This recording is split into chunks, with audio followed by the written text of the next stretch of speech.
many times when we speak about, the incarceration of women and girls, we cite the quantitative statistics that tell us that women and girls incarceration is on the rise, that women and girls system involvement and system impact is on the rise, that women are the fastest growing segment of the U.S. Jail and prison population. And that is true. The rates of women in U.S. jails and prisons has, increased by 700% by some estimates in the last several decades. Those numbers mirror the young adult population in juvenile justice.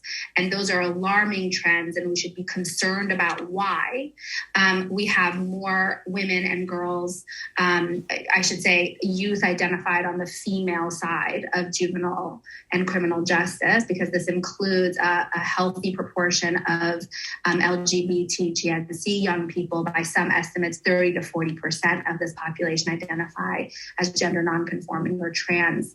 And so when I say women and girls, I want to be encompassing of that broad umbrella term that captures sort of folks considered on the female side of the juvenile and criminal justice system. But when we see these rising numbers, that are alarming, we should be especially alarmed because all of the representative data that we have from our established, science and social science and World Health and Centers for Disease Control and Prevention organizations that look at folks' behavior do not suggest that women and girls are engaging in any kind of behavior at a level of frequency or severity that matches this growth in confinement and system entrapment that we see. So the focus is on the system and what is happening with our systems to bring in, keep, and rein back in women and girls into carceral systems. And so those statistics, those numbers are real, and they speak an important story. It is not the whole story. There's also a historical story going on in relation to mass incarceration. And I just want to take a moment to talk about the interconnectedness between men and women's incarceration and the system of mass incarceration, so that we understand that when we are talking about women's incarceration, girls' incarceration, and system contact, we are talking about it in the context of decades-long mass incarceration starting, peaking in the 1980s and 1990s with a variety of criminal justice efforts that brought in so many men of color and boys of color into contact with carceral systems. And what did that do? That created, that fractured the resources, the social supports, the love, the compassion, and the connection. It disrupted the entire neighborhoods, targeted neighborhoods where people of color especially, and people who were experiencing housing instability, economic precarity, et cetera, were residing over decades, lost men, lost their boys, lost their fathers, their husbands, their brothers, their uncles, systematically to a system of mass incarceration that trapped them in that net first, and that net only widened in the next several decades. And those men and boys were then involved in systems of probation and parole that brought them back into the system and kept them into the system, and removed their love, their instrumental, their social support, their presence in those communities in a way that impacted, guess who? Those caretakers who were left behind, those women, those mothers, those girls, those sisters, those cousins, those aunts, those grandmothers who had doubled, tripled, quadrupled the labor and love to commit in their communities that were losing family members at an alarming rate. And so let's acknowledge and know that when we are talking about women and girls incarceration, we're talking about it in the context of a broader system of mass incarceration that should not pit together men and women's rates, but understand them in the context of one another. And so we are in a position where now we do have, what I want to say is that historical connection, that complex systems level connection does not mean that women and girls don't face unique issues at the systems level and at the individual, familial, and social level that I'm so excited to unpack with our panelists tonight, who bring incredibly valuable perspectives in the rooted, grounded, participatory, collaborative work that they are doing that takes such intensive labor and leadership from communities who have experienced mass incarceration firsthand. And so we are in a situation right now that I also want to describe that when we talk about women's incarceration, we are talking about a unique kind of experience for women where, in contrast to men, we have more women who are in jail than in prison. That means something in terms of what resources women can get because of being in the jail system and awaiting trial oftentimes, as opposed to being in a prison system, sort of moving along through a sentence. So that about 300,000 on any given day women are confined and incarcerated in jails and prisons. But beyond that, over 1 million women are involved in probation and parole. A much higher proportion than is the case for men. And so we have to ask ourselves, what does this long arm of the system of mass incarceration and this wide net of probation and parole do in the lives of women and their families? And why does it exist in this way for women and it does not exist in this way for men, even though it's elevated for men as well, right?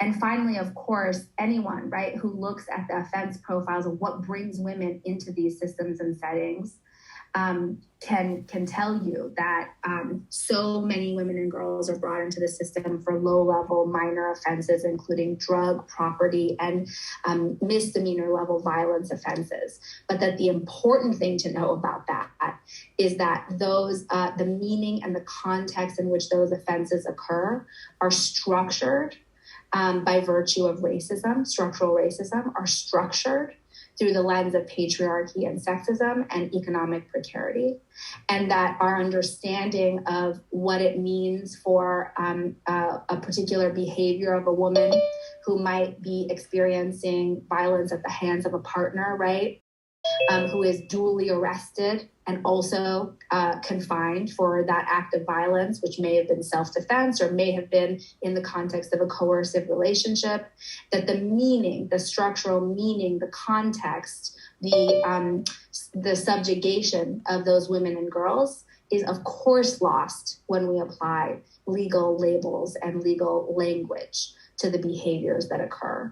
And so it's within that broader sort of context of institutionalized racism, sexism, and economic precarity and housing precarity, especially for women, that I want to ground our conversation and interpret so much of our knowledge and the experiences that our panelists have to bring to bear, so that we are understanding all of the incredible wisdom and recommendations and perspectives, while also challenging ourselves to keep our focus on the systems and keep our focus on the ways in which those systems recreate racist, sexist, and classist ideas and actions that trickle down into the lives of women, children, and their families in real ways.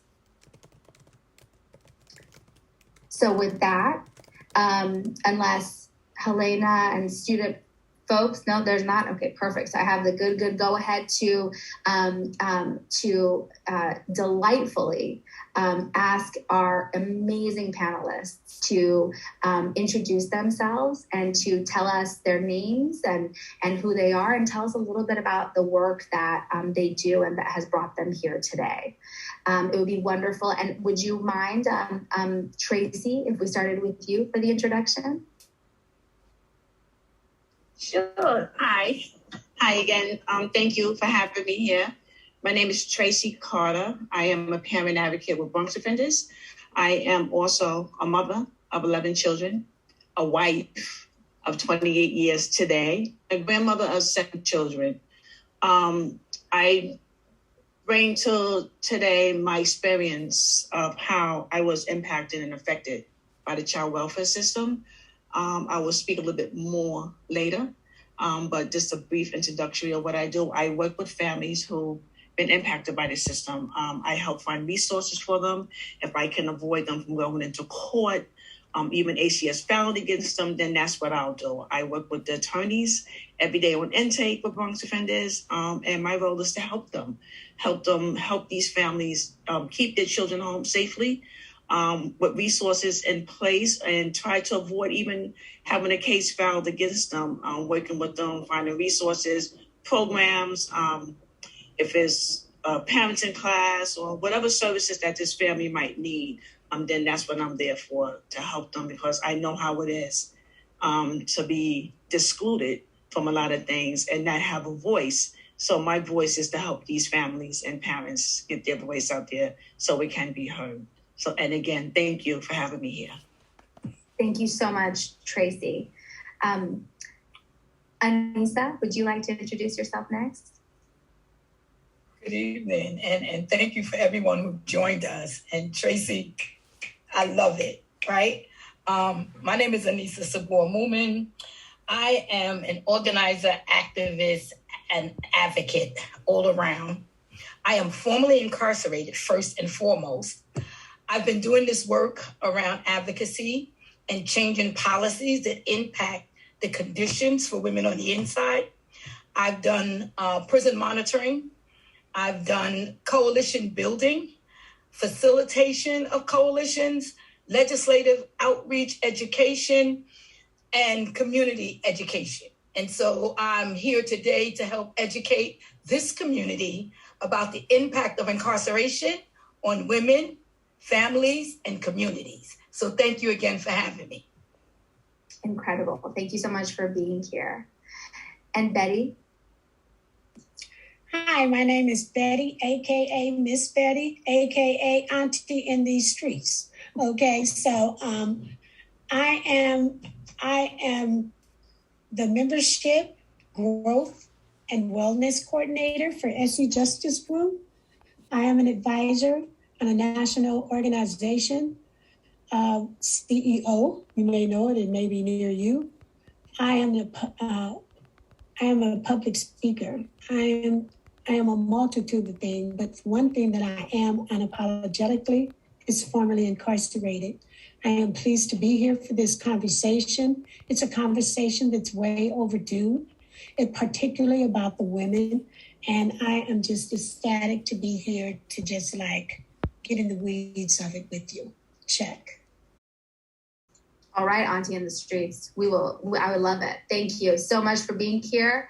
And let me start with a broad question for any and all of our amazing panelists, which is to say, which is to ask you, based on your experiences, personal, professional, in communities, for the decades, years that you have been engaged in this work, what do you think people do not understand about incarceration as a women's issue in the U.S.?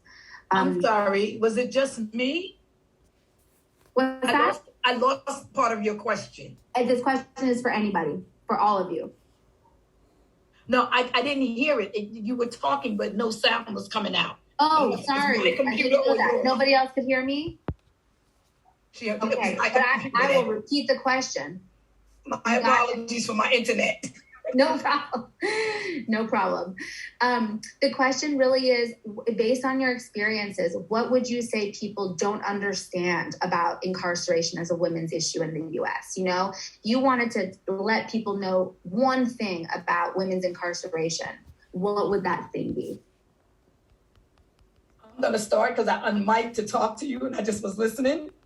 The one thing I really would want somebody to understand is that women before incarceration experience traumatic events that possibly could lead to their incarceration. During incarceration, women are experiencing a whole lot of traumatic events. And after incarceration, women still exist, still have traumas that are not addressed or the resources to address them during incarceration and even after. So that's something that people should know. I love what Tracy is doing because she's helping folks to meet those needs, right?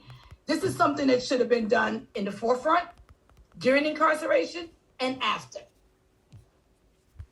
The invisibility of trauma as giving rise to women's incarceration, continuing and becoming even more severe during incarceration and remaining completely unaddressed after incarceration. Yes. Betty and Tracy, one thing that you want people to know and be aware about women's incarceration. What I want people to know about women's incarceration is that they're literally invisible. They're literally invisible because there aren't anyone outside advocating for them like they do for the men. Now, we all need to be free, but the women who are the mothers, wives, girlfriends, sisters, aunties, they advocate for the men. The women, they don't get that because the husbands and the wives and the uncles they don't advocate for them the same. And it is only the one that is advocated for from the outside that receive attention. That's just the way it is. So that is really why I'm happy about this conversation. And what I know to be true is that when you are invisible, you lose your voice. So the women inside, their voice is only as loud as it is on the outside. And so up until now, it's been pretty silent. Jack. Absolutely. Yeah. I can you hear me? Okay. So I totally agree with what Betty said, that their voice is silenced. And as a woman, as a mother, I can only imagine what these women who are incarcerated is going through because they have children, and when they're locked up, they don't see their kids every day or even sometimes on weekends because the children cannot get up there to see them. And that's something that also should be addressed. I mean, I have not been incarcerated behind bars, but in a sense, what I went through to get my kids back, it was like I was doing prison time outside of the walls of Bedford Hills, because it was like an 18-month sentence. So no, their voices are not being heard as they should be. They're not being recognized or being talked to or going to be seen as they should be, and yeah, things need to change. And I know, like I hear, like with the policies and through the organization that I work with, like they work with women who's incarcerated, and this is a plus, because their voices need to be heard. They need to be a part of the court system. They need to let the judge know, I want to see these are my children. I need to fight for my kids, and it's a lot that needs to be done. I'll go further down like in time, but yeah, their voices is silent. They are invisible because no one is there to speak for them or even bring their voice to the table so it can be heard. And reason why I said that, my sister was incarcerated. She was in Bedford Hills, and when it was time for my other sisters to bring her children to see her, it was hard. She couldn't get the visits that she needed. Even when she gave birth to her son in Bedford Hills, it was after giving birth, infirmary, and then straight back to her cell, and the baby was in infirmary till my sisters came and got him. So it's hard, even for women who's giving birth with children inside the penitentiary.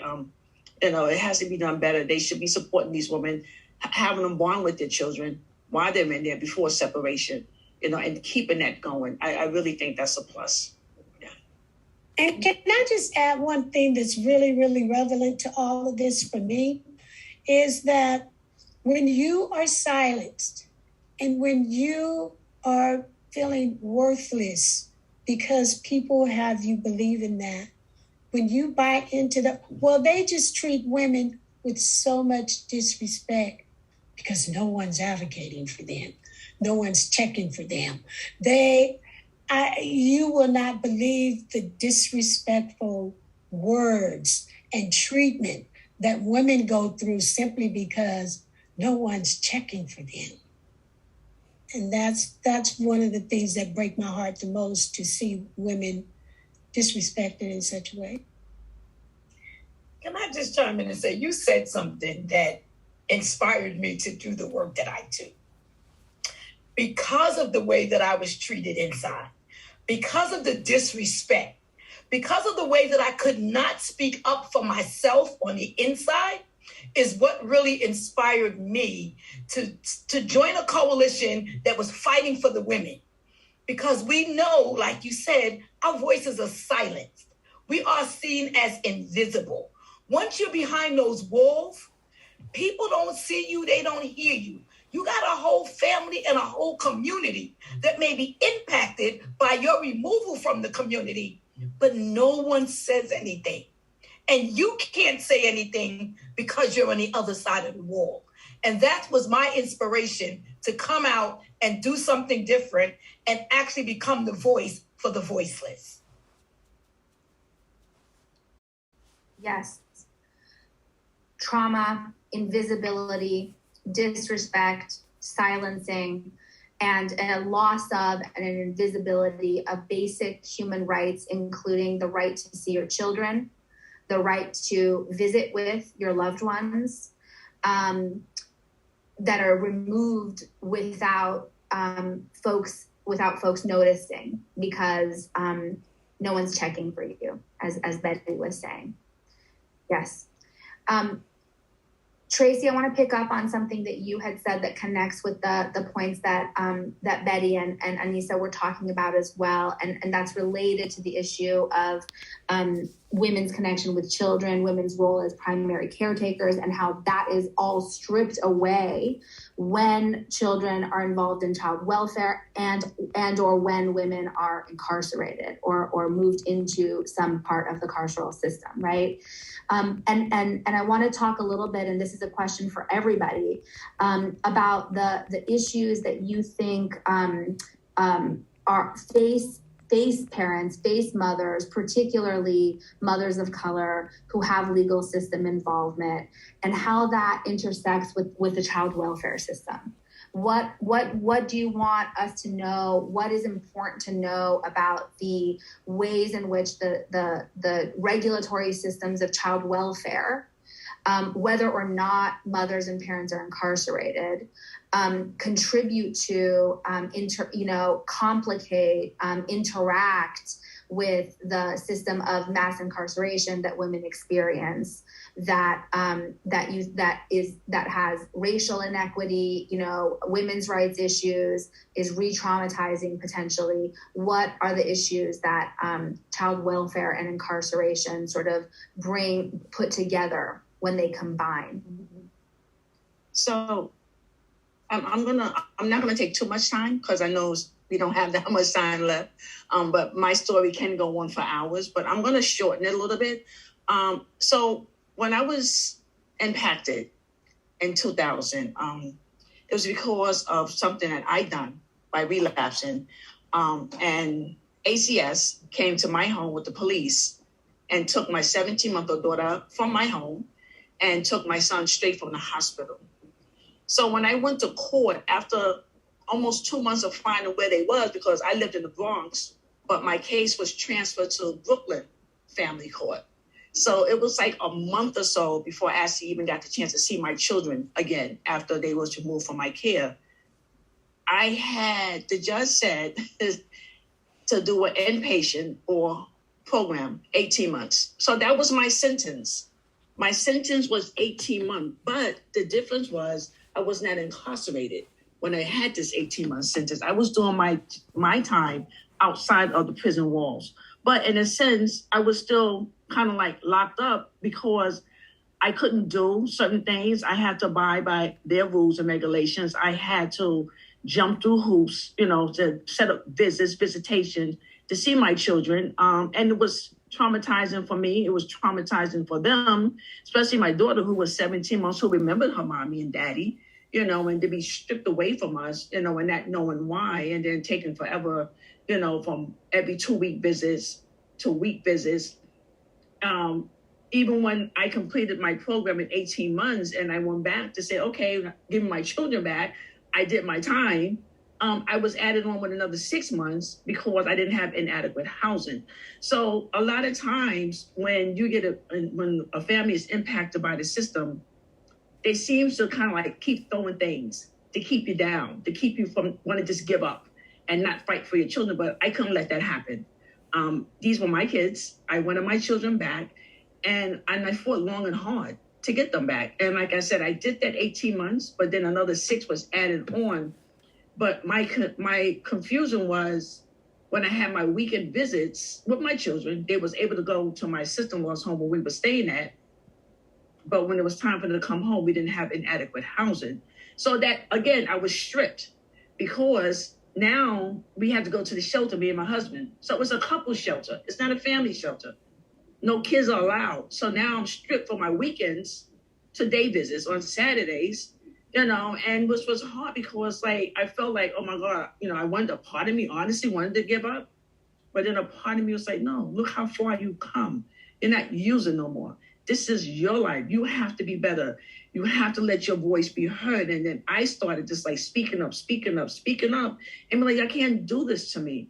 Even though it took another 6 months and a good attorney that helped me at the end get my kids back. But what I went through with those extra 6 months, I could have had my children with me and we could have been doing this together in a family shelter, which we wound up in afterwards anyway, So I may not have been in Bedford Hills or in Rikers Island fighting for my children, but I still had a sentence, and I was still fighting for them and going through the courts and at the beginning, not being represented properly, but not the good attorneys, and the attorneys that I know now, wish I had them back in the late 90s or early 2000s, because I don't think I would have went that far. Because they work with families, to get the kids back until they care while they're in the shelter system, because that is adequate housing. You're trying to find a place for you and your family to go to. So to be stripped away piece by piece by piece by piece, it was hard. It was very hard for me. And I didn't want no other family, no other mother, no other father to go through what I went through, because it was heart-wrenching. It was deplorable. It was unconscionable. Unconstitutional. It was like beyond words, and no family should have to live like that. No family should have to go through that because you have an ID that says CPS worker. So that means that you can just talk to me and degrade me and tell me what I needed to do without actually talking to me and finding out what Tracy needed and how Tracy is good to be with her family, how I am a good mother. Get to know who I am first before you start degrading me and saying, oh, you're not this. Oh, you'll never be a good mother to your children. Oh, you will never get your kids back. These are the words that I heard in my head from these workers, that how I won't be, how I can't do this, and now I have the opportunity not just to speak about my experience, but share my story and work with people and help parents to tell them that they have a voice and they can use that voice, and you let them know that this is what you want. Like, who knows their family better than the parents of that family, right? Because we all come from a family. No one was born in the woods, or we all come from a family, no matter the background. Everybody comes from a loving home, and I think that's what they seem to forget, that you're the same color. Your skin is my skin color, and these are the people that are separating us, and I think they need to just like sit back and talk to people instead of just going by everything that's on that black and white paper, because not all the time it's the truth of what is said on that black and white paper. Sit down and talk to these families and these parents and find out how we can help you instead of degrade you and separate you, because it was hard. It was hard for me. It took me 2 years to get my children back. But now they're 21 and 22 years of age, and they've been home ever since 2002. They came home. So from 2002, I was fighting. I was fighting the system. I was fighting the courts, trying to get my children back home. And it wasn't an easy task at all. It wasn't easy. But I did it. And now I want to be able to help other families get to that point where they're comfortable within their own skin, where they can say, I can take care of my children. And if you want to help them, but stop degrading these families because you think that you can. Thank you. Thank you for being so vulnerable, Tracy, and sharing your experience, because that too is one of the reasonings that I do what I do. So in 2004, when I came home, I was meeting with women in coalition and hearing women who were saying when they got incarcerated, they lost their children. They had no idea where their children were. All they knew that their children went into ACS. ACS was taking their children and not applying the visits that they were supposed to get, not communicating with the families when they were incarcerated. So many mothers lost their parental rights because we found out that the federal government put in place for ACS a law that said if a parent was out of contact for 15 out of 22 months, it gave ACS the opportunity to start applying to remove their parental rights to supposedly free this child up for adoption. Most of these children were left in the system to age out. And just like you said, they found other excuses. The child age out, there's no resources for housing, employment, education. The parent gets out of maybe a 36-month sentence. They come out, they're struggling to get housing, work, school, whatever. They don't know where their children are. And so we fought as a coalition to remove that cap. That 15 to 22 months in New York State had so many parents losing their parental rights, not having access to their children. Some of them never found their children. I mean, I've been home for 17 years. I know a woman who literally passed away last year who never found two of her sons because the system refused to tell her where they were placed. And she was home. She came home in 2000. She was home 2 years before me. So she was home for almost 20 years. And they would not tell her where her children were. They claim they freed them up for adoption, but who really knows? That's their method, their practices. And it has a lot to do with women who are either in treatment for substances or women who are incarcerated. The impact is horrific because the practice of removing children from their families when either a person is being arrested or someone is in substance use and need treatment, they don't think about us holistically. You know, you got to think about the whole person, the family, and the impact it has on the community. So that's one of the reasons why I fought, was because I got to bond with people, especially women, who came home who could not or was fighting to find their children, right? Some people's children were actually adopted. And then the system was like, we can't give you any information. But, you know, from research and keeping themselves on the right track, they were able to, later on in years, actually make that connection with the adopted family. You know, let their child know that they were adopted, let them know why, and build a relationship. I have a woman now who's a part of our coalition who I just love seeing when she posts her and her son, who is a young teenager now. He's about 16. And the first maybe 10 years of his life, she was not able to contact him. And when the foster parents found out that she was out and she was doing so well, they engaged her and asked her if she wanted to have, you know, communications and visits with her son. So this system that we have, it's always been an oppressive and dehumanizing system.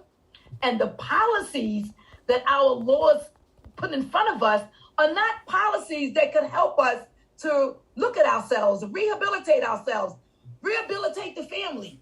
So all of that plays a major role in how people's children are removed and if and when they can get them back. So I thank you so much for sharing your experience with us, because people need to know, right? ACS is not something that is a child protective service. It's not. It doesn't protect our children, right? So many things happen to people's children while in the care of ACS and Child Protective Services in New York.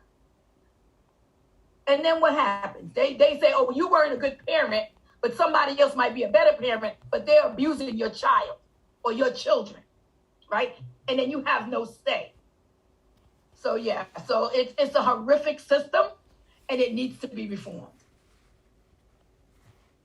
Yes, thank you both so much for sharing those experiences that really paint for us the ways in which those system injustices trickle down into women's lives in real ways. And I just want to note, what Betty had said earlier about women having to be the advocates is so clear in what you're sharing. You had to turn that advocacy onto yourself to get to a place where you are then, rising above all of those horrific and dehumanizing processes to then become activists and leaders and defenders, right, of the families and the women that you were talking about.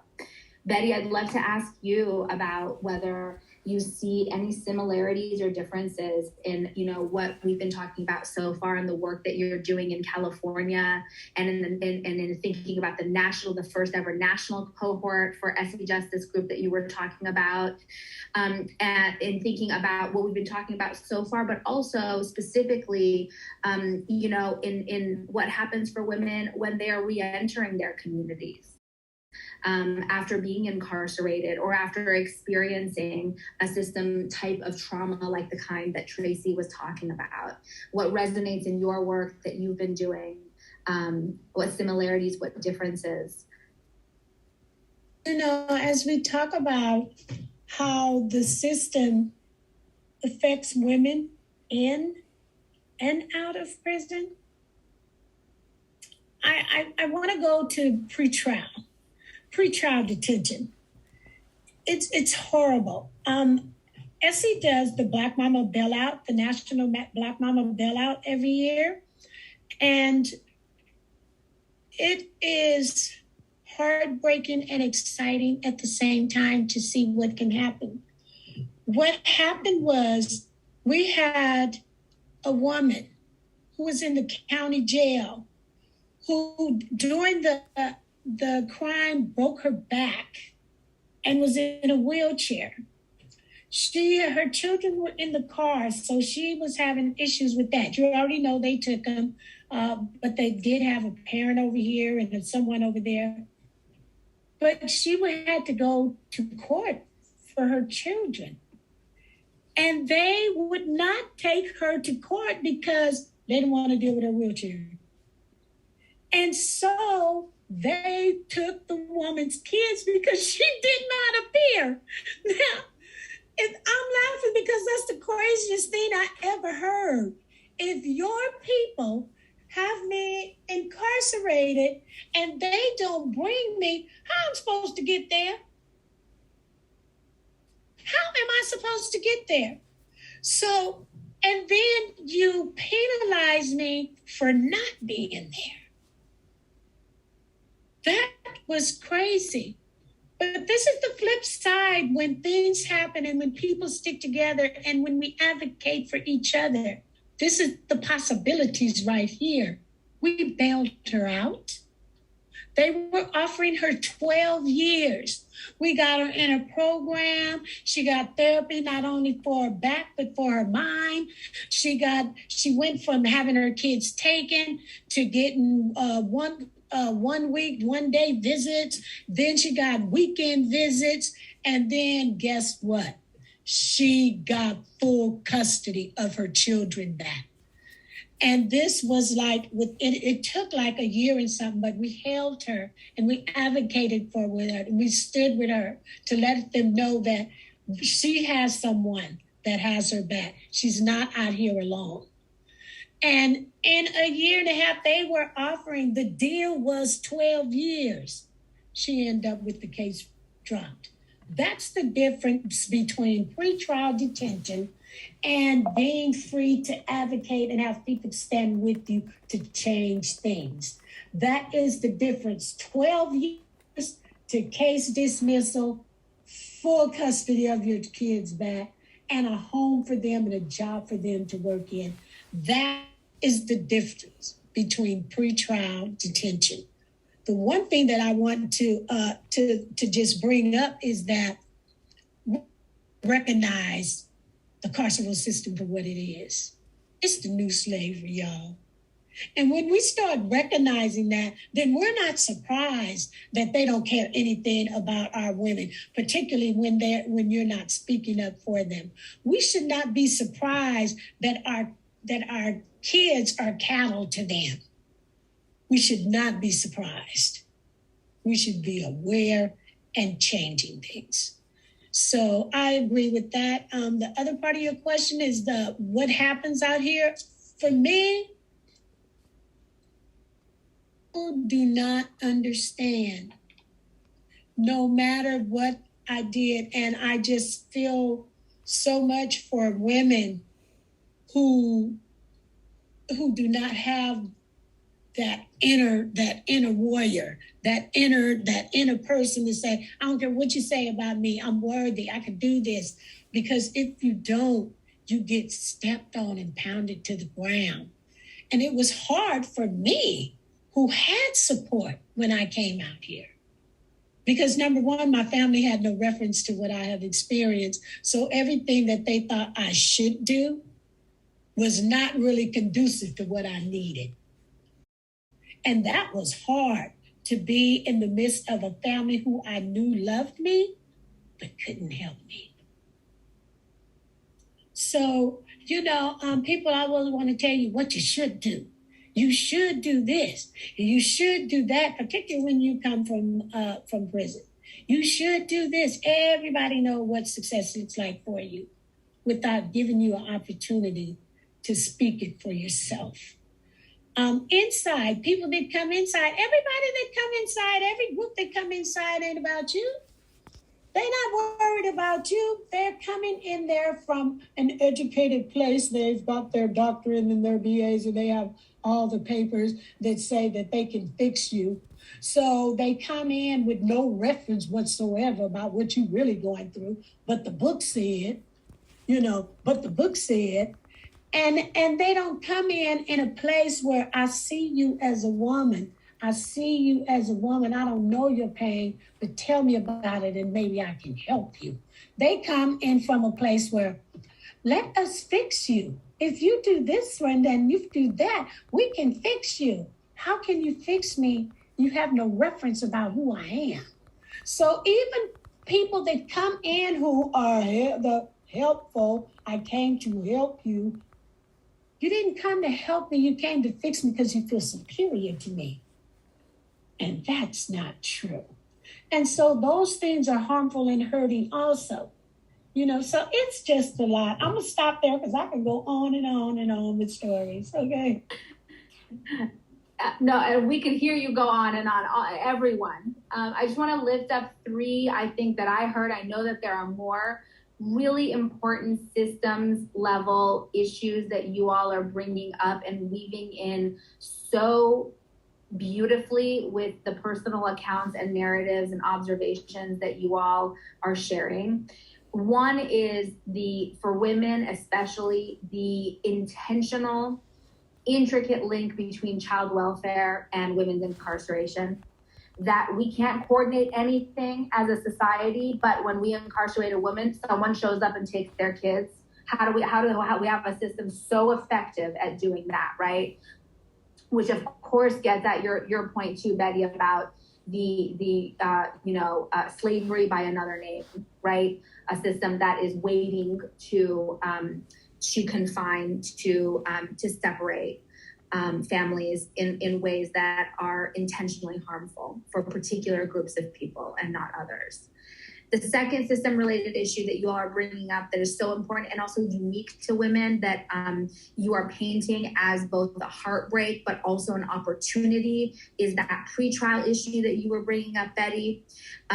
Because we have proportionally more women than any other segment of juvenile or criminal justice in jails, not prison, standing pre-trial, there are these opportunities for pretrial interventions, for bail, and for advocacy at that moment in the system, as you were just exemplifying for us, Betty, that can have incredible impact, like you just said, 12 years or case dropped. Those are the kind, right? Let's bet on that. Let's play that game, because the potential for the case drop is such an incredible, outcome that can really shift pathways and lives in such important ways, right? That advocacy that women know so well how to do, especially women who have experienced the oppression of systems, can turn that outward and know exactly what to do to support those movements for other folks. And then, of course, the process of re-entry and coming back home, coming back from being entrapped in the child welfare system, as Tracy was talking about, not behind walls, but certainly behind an invisible cage where she could not see her children no matter what she did, right? And where there was one obstacle that she met, there was another one put right before her, right? And re-entry, of course, from prison itself. And that system, we know what the numbers are, right? We know that between half and 90% of women who leave a jail or a prison will return. And the long arm of the system of incarceration through probation and parole, that surveillance that follows you and your family, is not to be dismissed and not to be overlooked, right, as a dangerous and intentional part of the system that is that has great impact, So I just wanted to lift those three systems level things up as you all were talking, and just ask a final question of our panelists. I wish we had like 7 more hours. We could just watch the sun rise together. But a question that I'm sure is complex and has many layers for you all. But if you could distill down, thinking about your work, your own experiences, what you're working on, where your heartbeat is now, what gives you hope in this work? What have you seen? What have you observed, done, been a part of, launched, connected to, that gives you hope for this work, despite all of the huge challenges that we've been talking about that we're up against with these systems? Opening it up to Anissa, Tracy, Ben. I'm happy to go, because I'm just like ecstatic about this. It's just like a couple of things, in this social justice arena. Our wins aren't a lot. We don't get a lot of wins all the time. So when we get one, we have to celebrate it and build on it. And so one of the wins that we've had recently, I know y'all haven't heard Belly of the Beast. If you haven't heard about Belly of the Beast, it's a film about women in California prisons who have been sterilized unknowingly. They have went in for a headache and came out sterilized, And so our governor here, the Governor Newsom, has set aside in the budget $7.5 million for reparations for those women. It is an unbelievable number of women who they have intentionally sterilized for no reason other than they don't need to have babies because they're criminals.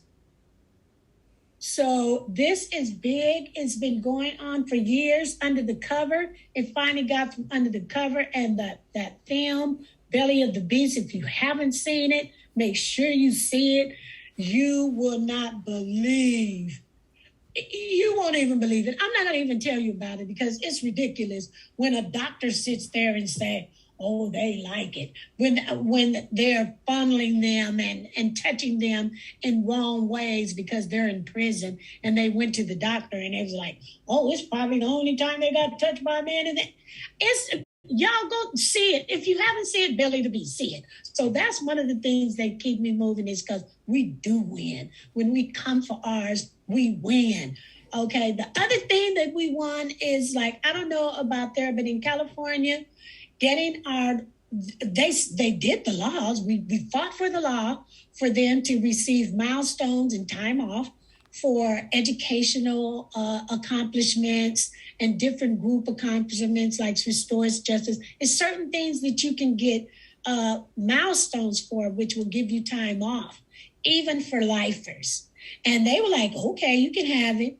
But then they don't even get the program. So what sense do that make if you're going to give us the law, but they don't even get the program? So we pushed the law 292 that says that give them the right, they have a right to program, they have a right to better themselves. And how are you going to ask somebody to rehabilitate when they can't even get the classes? So that's another setup for that new slavery. Y'all hear me? Okay, but anyway, so now we won 292. So programming is a right in California. It doesn't matter what yard you're on. If you're segregated, anything, you get to program. And that is a big win that we have just recently. But I'm going to tell y'all real quick about really, really feed my soul. And that's besides the pretrial detention work, besides this ridiculous visiting thing they got going on with these videos now, we are initiating food justice. Because if we free ourselves, we got to feed ourselves. And you know that our neighborhood's a red line. Every fast food place in the whole world is within 3 blocks. But you can't find a carrot. And so I have taken up on the job of turning the red line green, one plant at a time. So that's it for me. Yeah. I'm really jazzed about that. That is radical, and that is for me. So check. Yes, indeed. And it gives us hope too. Thank you, Betty. Tracy and Anissa, something that gives you hope. I think for me, what gives me hope is my children. They keep me moving. They inspire me every day because I look at them and I know what I went through to get them back. And like I said at the beginning of my introduction, I am a mother of 11 children. And I fought hard to get my youngest 2 children back into my care. It's a part of me that even though they're out of the age limit where CPS can come into my home and say, oh, you have to do this or whatever the case, just in case, you never know. Anything can happen, right? So coming back in the community, when I got my children back home, I was nerve-wracking. I was scared. I was scared to let them play in the park. I was constantly behind them. Any fall scrape, I was like, oh my God, should I take you to the hospital? Should we go to the doctor? Are they going to say something because they know I had a prior case, even though it wasn't for no bruise or anything. So that was my fear of raising them back in the community, having them back in my arm, protecting them to the best of my knowledge or my ability to prevent them from ever being taken away from me. I had a lot of support. I did. I had a lot of support, not just from my husband, but from my family. They know, and they're very proud of me. They're very proud of where I am today. They're very proud of how I speak about what I went through. I'm not ashamed of what I've been through. If it can help the next person, then that's, hey, I'm happy, that's what I'm able to do. But, as a grandmother now, that fear will always be there because you never know what can happen. But coming back into the community and speaking with other members of the community who has been impacted by the child welfare system and having a conversation with them or even sitting with them in court. Sometimes it may not be someone that the Bronx Defendants is represented in court, but, you hear when court was open, you would hear the conversation, and like some of them remember me from my old job when I worked with CWAP, and they would come and they would talk to me, and just being their ear where they can talk to made me feel good about myself and what I had done. and the impact that I have put on the community, because they always know my phone has always been open, to anybody who wants to call me and chat about whatever that's going on in your life. I'm here to listen to you, and being an advocate now in my role, I still do the same thing. I listen. I'm there to support the parents, male or female, because we're parents. And the one thing that we're trying to do is fight this system that will always find something to attack you and bring you down, or even take you out of your character, where you say things and then they use it against you, so it's like, how do I speak? Do I speak? And, just being there and supportive of everyone. That's me. I'm in a community. I work, I help families, I talk to people. I'm there to support anyone who needs it, and I think even now, as my role on intake, I think the biggest joy for me is when I can talk to the CPS worker and not get them to file a case. Yay! I don't do it often, but when it happens, and that's a joy, because they don't have to take this family to court. There's so many other ways that we can work with this family without dragging them through the unraveling court system that will give you court dates 3 months down the line before we should be longer than that, and like I had a conversation with a CPS worker, and I was like, it has to be something else that we can do to work with this family instead of always going to court. She said, and her words, it's not me, it's my manager. I said, well, have a conversation with your manager, and say, do we really need to bring it? Is there something else that we can do? Sometimes you have to use your voice, and they can use their voice, but not all the times they want to. So I'm going to use my voice to try to work with these families and help in the community the best way I can, and the joy of seeing these children go home, and the ring on my phone, Tracy, I'm going to pick up my kids. Oh, my kids are home. That's a joy, because I remember how I felt when the judge said, the referee in Brooklyn Family Court said, October 4th, 2002, you can go get your kids, Ms. Carter. When I walked out of that courtroom, I just how people get on the plane their first time flying, they get off the airport, they get inside, and they wait for it to be landed, and they just kneel down, they kiss the concrete. That's what I did outside the courtroom. And the court officer said, are you okay? I said, give me a minute. Because that was a joy for me. That was like, oh my God, they're coming home. I didn't want to wait till the next day. I wanted to go get them that day. And I told the worker, I'll meet you at the agency. I will be there. And me and my husband got on that train. We went on a G train to Glasson Avenue, and we went to that agency, and we was there, and we waited for that lady to bring our children, and we went home. So that was a joy to me. And seeing the joy from other families that can bring their children back into the community, and get this ACS out of life, and you'll always have that fear, because you're already in the system, and it's like Betty said, Anisha, did I say your name right? Okay, has said, you go to jail, and it's a possibility that you might go back, right? So when you get an ACS case, it's a possibility that they might come back, and then, you just have to live with that, because you don't want it to happen, but sometimes it does. It does happen, for whatever their reasons may be. But I try my best to not let it happen. But that little fear will always be there, but I don't let it take control over me at all, because then I'll be scared to do anything. But I don't want to be scared anymore, because I think my voice can be used, and the tool of my voice can be used in such a powerful way, where if I can help you, I'm going to help you. If I can help you get your voice out, then that's my role. I'm going to help you get your voice out.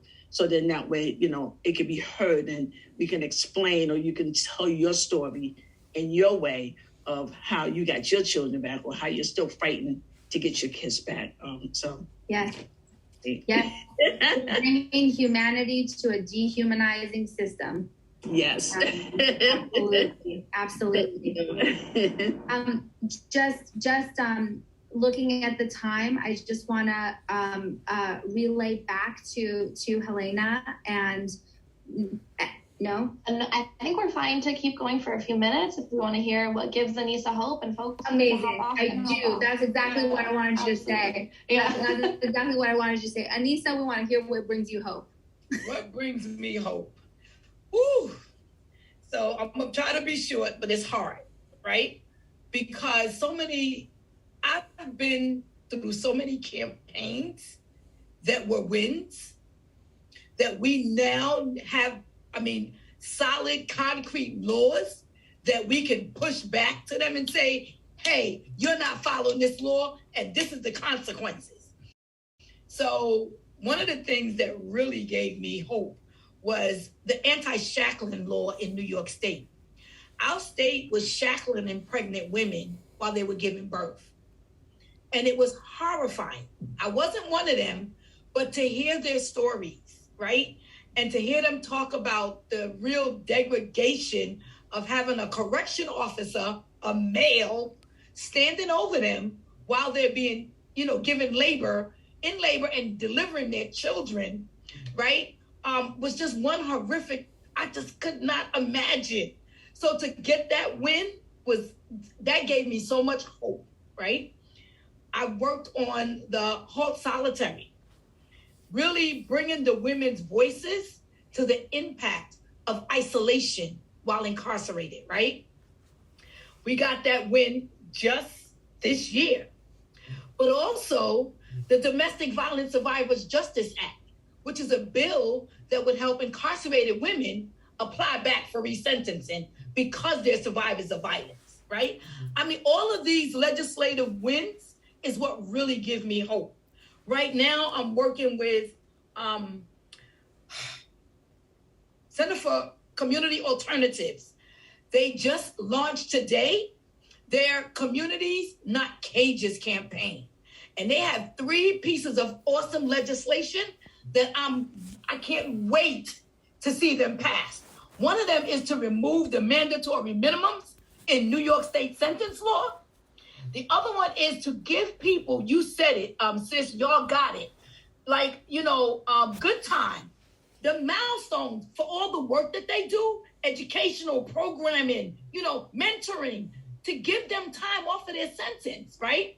And the third one is a second look at a person who has a long sentence and who have done some time and made some of those milestones, for people to really look at why they sentenced so long, why they still incarcerated. So these are the things that inspire me, is being able to bring the women's perspective to all of these campaigns and actually make sure that the women's voices are heard in the win. And then carrying those wins so that the women on the inside could know that we're out here doing this, advocating for them. So that's what gives me hope.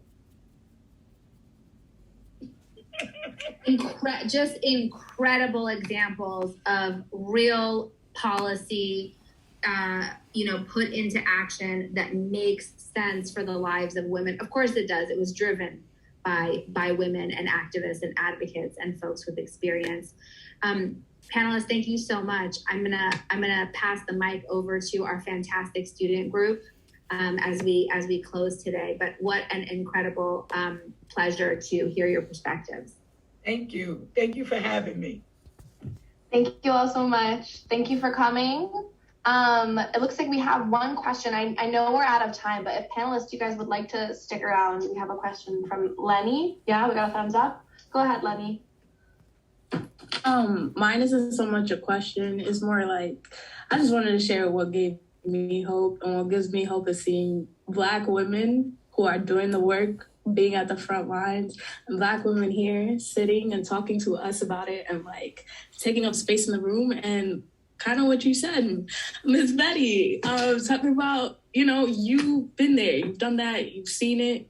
I think that is definitely what gives me hope, especially, being a part of trying to be like you, right? Trying to do these things, trying to listen, trying to learn, and trying to be impactful. So thank you for, being panelists. And I just want you to know, I didn't do no Liberty Time. I did 27 years and I've barely been out 4.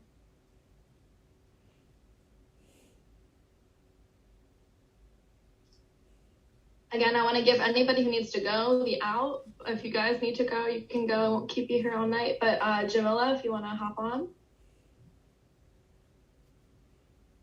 You there? You can also put it in the chat if that's easier. Okay. Hi, yes, I'm here. Thank you, ladies, so much for this really informative talk and just getting to know your experiences. I just had more of a general question. Are there organizations that we can volunteer with the advocacy group, or, you know, women who have been incarcerated? I need, you know, any information about that. Heck yeah, we got a lot. I got a lot. I'll tell you right now. Tell me what you want to do, okay? That's right. So yeah, I'm gonna tell you, because you're in NYU, I'm hoping you're in New York, because there is something called the Women in Justice Task Force, right? And the task force is made up of predominantly formerly incarcerated women and other community leaders, right? And we advocate for women on all levels, right? Right now, we're working with a group of women who are on Rikers Island, and they are moving them from our county jail to our state facilities without being sentenced, without really due process. So we are actually going in and trying to find out what the needs are for these women. We got a bail fund together. We're bailing some of them out. We're finding housing in community spaces to make sure that these women are getting what they need, right? And those who had to go upstate, we're now facilitating a group that would go in to make sure that the state is now not treating these women as sentenced women, but are providing them with the same resources that they would get in the city level. So yeah, so if you're interested and you want to join, or you can join the Community Not Cages campaign, you can join the Halt Solitary campaign, because we're still working on the implementation of that in the city and the state. It's a lot going on in New York. If you're really, really interested, I'm going to put my email in the chat. Send me a separate email and we can get started. Okay, I would also suggest that if you, because National Coalition, so wherever you are, if you're interested in like joining this fight, it's all about women. So I would offer that if you're considered anywhere nationally, to contact the National Bailout, because they can hook you up anywhere across the 50 states. So not knowing where you are, that would be my suggestion. And you'll probably end up with me if you're in California. But y'all know I'm national, so don't count me out for national too, okay? SC coming, we're coming for that national hookup.